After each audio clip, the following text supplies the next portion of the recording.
பாரத் மாதா கி ஜெய் அப்படிங்கறத பாரத அன்னையை வணங்குவோம் அப்படிங்கறத அதனோட அர்த்தம். இதுல எங்க போய் மதவெறி வந்ததுன்னு தெரியல. ஒண்ணு.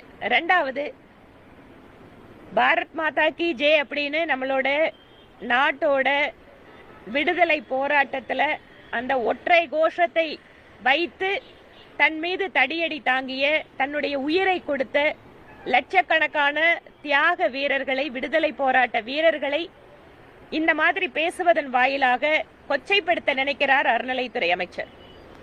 நாடு ஒன்னா இருக்கணும், இந்த நாட்டை பாரத தேவியின் அன்னையாக வணங்குவது அப்படிங்கிறது இன்று நேற்றல்ல.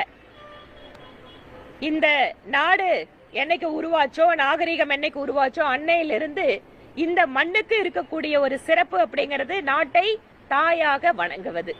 இதுல என்ன அறநிலைத்துறை அமைச்சர் மதவெறி பார்த்தாருன்னு எங்களுக்கு தெரியல. இதெல்லாமே அவர்களுடைய குறுகிய எண்ணத்தை காட்டுகிறது. பாரத் மாதா கி ஜெய் அப்படிங்கிறது பிஜேபியோட RSS ஓட கோஷம் அல்ல. கூட்டணியில் இருக்காரு காங்கிரஸ், அந்த காங்கிரஸ் கூட அவங்களோட கூட்டத்துல பாரத் மாதா கி ஜெய்ன்னு தான் சொல்றாங்க. அப்ப கூட்டணியில் இருக்கிற கட்சி மதவெறியை தூண்டுதுன்னு சொல்லுவாரா?